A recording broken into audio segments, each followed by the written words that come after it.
आज ही Doubtnut app download करें। Doubtnut पर होगा अब आपके सभी मैथ्स, केमिस्ट्री, फिजिक्स और बायोलॉजी डाउट्स का सफाया। बस अपने क्वेश्चन की फोटो खींचो, उसे क्रॉप करो और तुरंत वीडियो सोल्यूशन पाओ। Download now.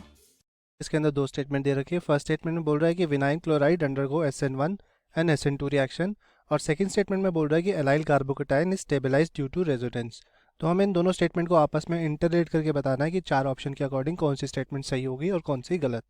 तो फर्स्ट हमें क्या दिया हुआ है, विनाइल क्लोराइड, वो जो कि SN1 और SN2 रिएक्शन के अंदर जाता है।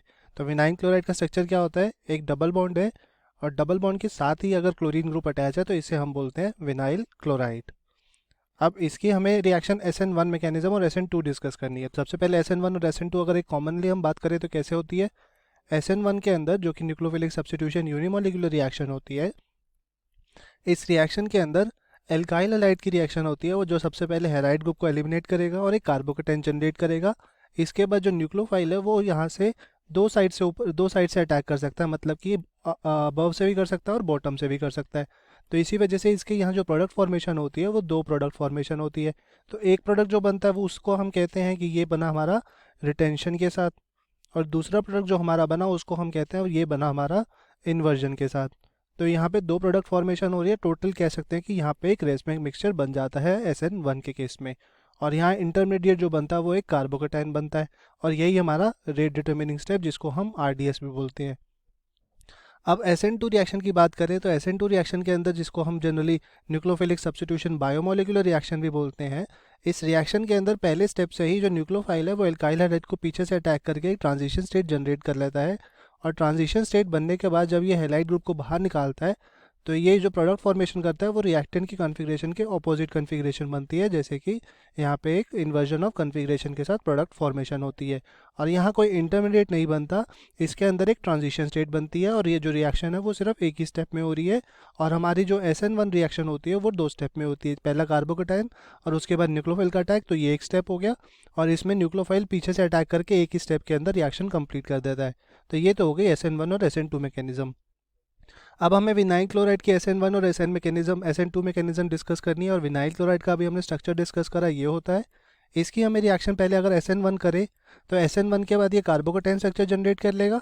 तो ये कार्बोकेटाइन स्ट्रक्चर जनरेट हो गया, तो ये हमारा एक विनाइल कार्बोकेटाइन स्ट्रक्चर जनरेट हुआ। अब विनाइल कार्बोकेटाइन यहाँ पे एक sp2 हाइब्रिडाइज कार्बन एटम से अटैच है। तो sp2 हाइब्रिडाइज कार्बन एटम से अटैच है, इसका मतलब ये जो जनरली अगर हम बात करें न्यूक्लियस के क्लोज है, closer to nucleus, nucleus closer. तो इसके साथ अगर रिएक्शन करनी होगी किसी न्यूक्लियोफाइल की तो उसको ज़्यादा एनर्जी चाहिए होगी। तो जिस वजह से ये क्या कह सकते हैं कि ये जो कार्बोकेटाइन बना वो ये इस समय स्टेबल नहीं है, इस वजह से इसके साथ रिएक्शन SN1 मैकेनिज्म नहीं हो सकती। तो ये यहाँ पे रिएक्शन नहीं होगी। और जब कभी भी हमने कार्बोकेटाइन की स्टेबिलिटी पढ़ी है तो कार्बोकेटाइन की स्टेबिलिटी के अंदर हमने क्या पढ़ा है, एलाइल और बेंजाइल कार्बोकेटाइन की जो स्टेबिलिटी होती है वो सबसे ज़्यादा होती है, then tertiary, then secondary, then primary, then methyl, और देन विनाइल, और लास्ट में आता है हमारा फिनाइल। तो ये होती है कार्बोकेटाइन की स्टेबिलिटी।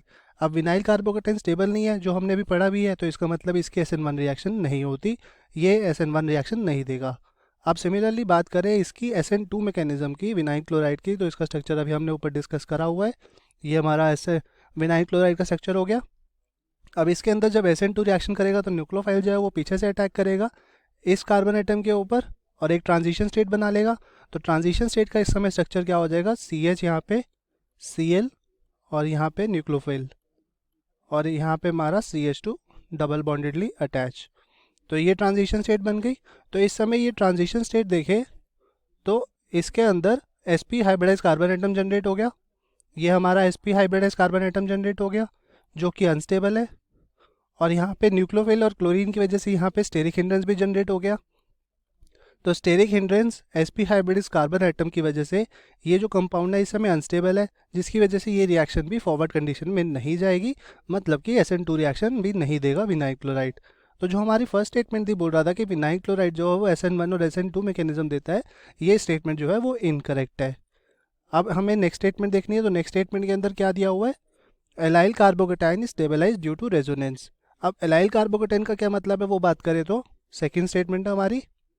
तो एलाइल कार्बोकेटाइन का स्ट्रक्चर डबल बॉन्ड के नेक्स्ट कार्बन एटम के साथ जो क्लोराइड ग्रुप प्रेजेंट होता है उसे हम कहते हैं एलाइल क्लोराइड। और यहाँ से अगर क्लोरीन ग्रुप को बाहर निकाल दे जो कि एक बेटर लिविंग ग्रुप है, तो हमारे पास एक एलाइल कार्बोकेटाइन जनरेट हो जाएगा। अब ये कार्बोकेटाइन इस समय एक इलेक्ट्रॉन डेफिशिएंट सेंटर है और न्यूक्लियोफाइल एक न्यूक्लियोफिलिक सेंटर है, तो ये अपने डबल बॉन्ड शेयर कर सकता है यहाँ पे। तो जब डबल बॉन्ड शेयर करेगा तो रेजोनेंस स्टेबलाइज हो जाएगा, तो यहाँ पे ये डबल बॉन्ड स्टेबलाइज हो जाएगा, तो यहाँ पे कार्बोकेटाइन और बन जाएगा। तो ये कार्बोकेटाइन स्टेबलाइज हो गया बट एक कार्बोकेटाइन और बन गया, तो यहाँ पे एक रेजोनेंस स्ट्रक्चर जनरेट हुआ, रेजोनेंस की वजह से स्टेबलाइज हो गया कार्बोकेटाइन। तो इसकी वजह से क्या कह सकते हैं, जो हमारी सेकंड स्टेटमेंट है जो हमें बोल रहा था कि allyl carbocation is stabilize due to resonance, ये स्टेटमेंट करेक्ट है। तो हमारी first statement incorrect, second statement correct. तो इसी के बेसिस पे कौन सा ऑप्शन मैच कर जाएगा, option number D, A is incorrect but R is correct. तो ये ऑप्शन करेक्ट है, बाकी ऑप्शन हमारे इनकरेक्ट है इस क्वेश्चन के लिए। Thank you, hope you like it.